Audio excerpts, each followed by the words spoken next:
Jika tambang tidak dikorupsi, warga terima Rp20 juta per bulan.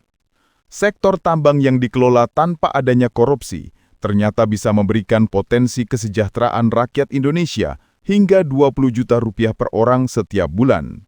Pernyataan itu diungkap oleh Rektor Universitas Jana Badra, Risdianto. Pernyataan mengejutkan ini mencuat dalam forum diskusi Komisi Pemberantasan Korupsi (KPK) di Universitas Jana Badra, Yogyakarta, Senin 8 Desember 2025. Rektor Universitas Jana Badra, Risdianto, menegaskan bahwa perilaku koruptif di sektor strategis telah merampas hak rakyat atas kemakmuran. Jika sektor tambang dikelola tanpa korupsi, setiap orang Indonesia bisa mendapatkan Rp20 juta per bulan hanya dari hasil tambang. Maka, perilaku koruptif harus dihilangkan dan dunia pendidikan menjadi awalnya, ujar Risdianto di hadapan dosen dan perwakilan KPK. Angka Rp20 juta per orang per bulan berasal dari potensi penerimaan tambang bernilai ribuan triliun rupiah per tahun. Jika korupsi dihentikan, uang itu bisa dibagi rata ke 284 juta penduduk Indonesia. Artinya, satu keluarga kecil dengan 4 anggota berhak atas Rp80 juta per bulan, cukup untuk pendidikan, kesehatan, dan hidup layak. Namun kenyataannya, korupsi menghapus peluang itu dan rakyat tetap menanggung beban ekonomi serta ketimpangan. Risdianto menekankan bahwa perbaikan harus dimulai dari hal kecil di lingkungan pendidikan, seperti menghapus budaya pemberian bingkisan kepada dosen, agar mentalitas korupsi tidak terbawa hingga ke pengelolaan aset negara. Wakil Ketua KPK, Fitroh Roh Cahyanto, menambahkan bahwa perilaku koruptif dampaknya sangat destruktif, tidak hanya bagi ekonomi, tetapi juga lingkungan dan keselamatan warga. Perilaku koruptif dampaknya sangat dahsyat. Banyak bencana alam dan persoalan kebijakan yang kita hadapi hari ini tidak lepas dari perilaku koruptif di belakangnya, kata Fitroh. Ia memaparkan strategi Trisula KPK yang mencakup pendidikan untuk membangun integritas, pencegahan melalui perbaikan sistem, serta penindakan sebagai efek jerah. KPK bukan hanya penindakan, tetapi penindakan hanya satu bagian.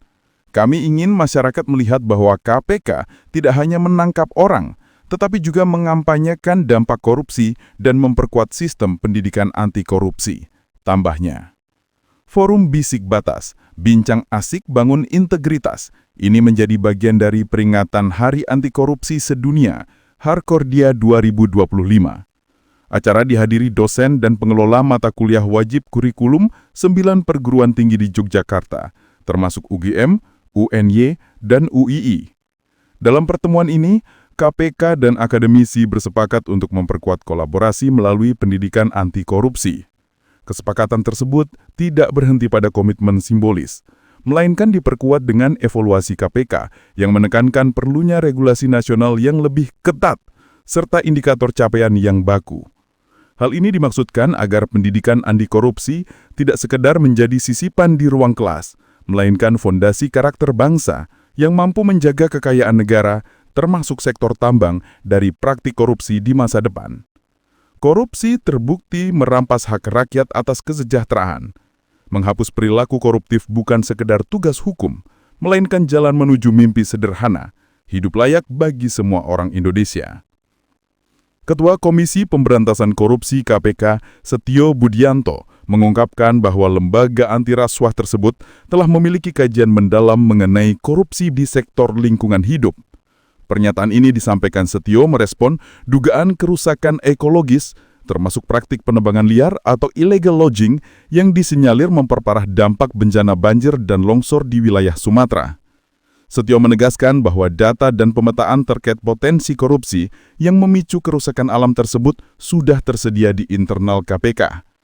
Ada di pencegahan, ada di pencegahan monitoring, kata Setio seusai membuka acara peluncuran dan workshop e-learning Integrity Ranger di Ruang Sultan Agung Museum Vredenburg, Yogyakarta, Senin 8 Desember 2025.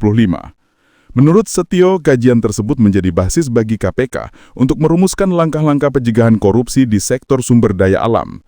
Kendati demikian, untuk penindakan teknis di lapangan terkait bencana Sumatera saat ini, KPK menyerahkan dan berkoordinasi dengan aparat penegak hukum lain serta kementerian terkait. Untuk kedepannya, kita melihat di sana kan ada para penegak hukum juga. Kemudian selama ini juga kan komunikasi kerjasama kita dengan kementerian yang terkait dengan yang membidangi usaha-usaha sumber daya kan sudah, tandasnya. Terima kasih telah menyimak, jangan lupa like, subscribe, dan share agar channel ini bisa maju dan terus berkembang.